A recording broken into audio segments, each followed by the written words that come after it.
Hi, my name is Dr. John Douillard, and I want to talk to you about insomnia.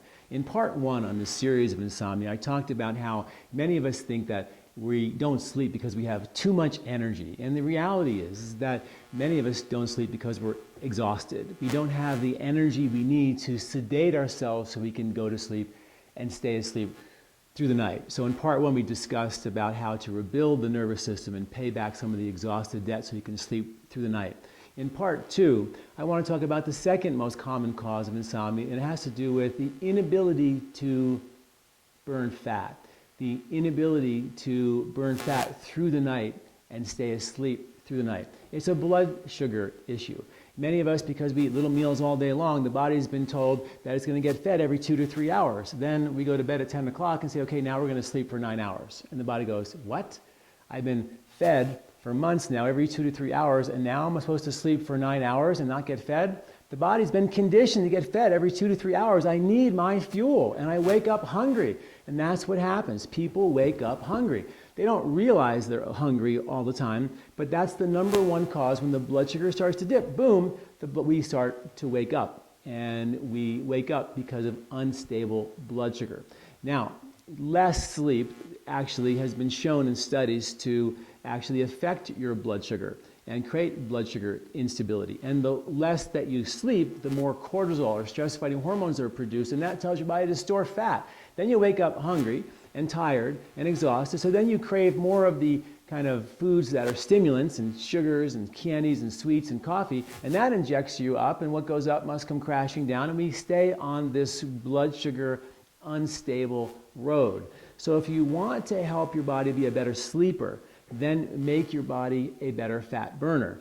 And to do that, we have to do step one, and I write about this in detail in the article associated with this video. Step one, 3 good meals per day. The other piece of the puzzle is get off the fast, quick-acting sugars and carbohydrates, the breads, unless they're really good breads. And even then, 1 slice a day of like an Ezekiel bread, a sprouted bread would be ideal, or a non-gluten bread if needed, but very, very small amount of bread.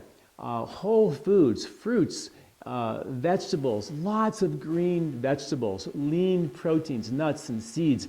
You know, one rule of thumb is to say, if I'm eating this meal, ask yourself, could I have eaten this meal 100 years ago?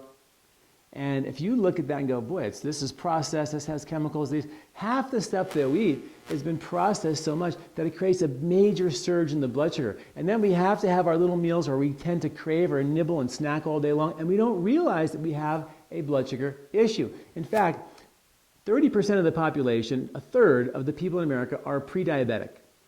And of those pre-diabetic people, 90% of them don't even realize that they have it.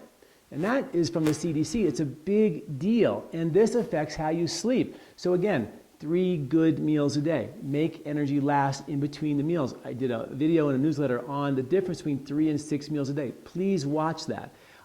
Make sure you're getting plenty of protein. 1 gram of protein for every pound of body weight is a good idea, and have that 3 times a day with each meal. No starchy vegetables. Do the green stuff, not potatoes.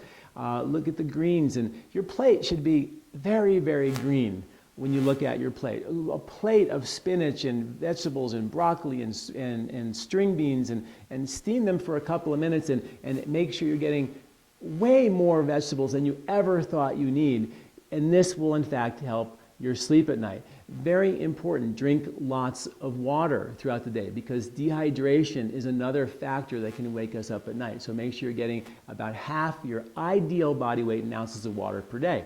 In the article associated with this video, I talk about some Ayurvedic herbs that are great for supporting blood sugar, as well as giving yourself the nervous system energy to give you the energy so you can in fact be calm. But remember, 2 reasons. 1, exhaustion, and number 2, blood sugar instability.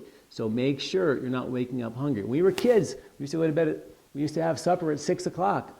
And from 6 all the way till 7 o'clock in the morning, we had no food. We were starving.